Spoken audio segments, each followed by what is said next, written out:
રૂપિયા 3 કરોડના ખર્ચે થાગડ થીગડથી મજબૂત બનેલ શહેરના બાલેજ બ્રિજ ઉપર ભ્રષ્ટાચારના પોપડા ખુલતા શું તંત્ર પૂનાની બ્રિજ તૂટવાની ઘટના જેવી અત્રે સર્જાય તેવી રાહ જુએ છે? 4 દાયકા પૂર્વે તે સમયની પરિસ્થિતિને લક્ષ્યમાં લઈ આણંદ સામરખા ચોકડીને જોડતો બાલેજ બ્રિજ નિર્માણ કરવામાં આવ્યો હતો, પરંતુ સમયાંતરે બ્રિજ ઉપર ટ્રાફિકનું ભારણ વધતા બ્રિજને થોડા સમય પૂર્વે 3 કરોડના ખર્ચે થાગડ થીગડથી મજબૂત કરવામાં આવ્યો હતો, જેના ભ્રષ્ટાચારના પોપડા ખુલવા પામ્યા હોય તેમ બ્રિજ ઉપર મોટા ખાડા પડતા છેલ્લા કેટલાય સમયથી બ્રિજ પહોળો કરવા કે નવો ફ્લાયઓવર બનાવવાની માંગ કરવામાં આવી હોય. શું તંત્ર ગત રોજના પૂના નજીક બ્રિજ તૂટવાની ઘટના જેવી ઘટના અત્રે સર્જાયની રાહ જુએ છે ના સવાલ ઉઠવા પામ્યાનું જાણવા મળ્યું છે. પ્રાપ્ત વિગતો અનુસાર 4 દાયકા પૂર્વે આણંદને સામરખા ચોકડી જોડતા બાલેજ બ્રિજને તે સમયના વાહન આવાગમન અંતર્ગત નિર્માણ કરવામાં આવ્યો હતો, જે બાદ આણંદની વિકાસની કેડી સજ્જ થતાં બ્રિજ ઉપર વાહન આવાગમનની ભરમાર વધતા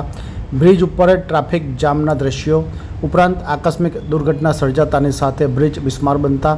નવા ફ્લાયઓવર કે બ્રિજને પહોળો કરી નવીનીકરણની માંગ ઉઠવા પામી હતી, પરંતુ સરકાર દ્વારા 3 કરોડના ખર્ચે બ્રિજને થાગડ થીગડથી મજબૂત બનાવવામાં આવતા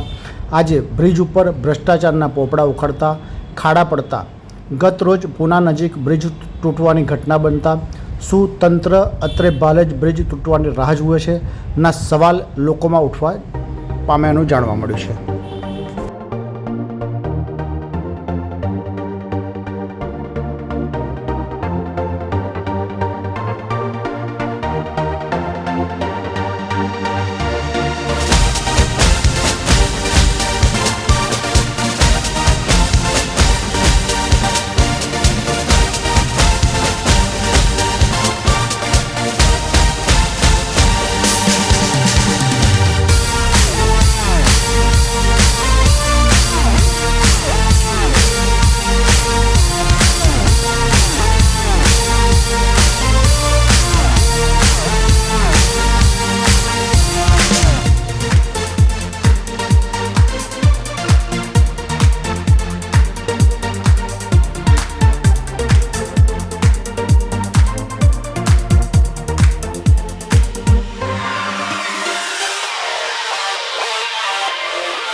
हलचल टीवी नेटवर्क और आप देख रहे हैं हलचल टीवी न्यूज़।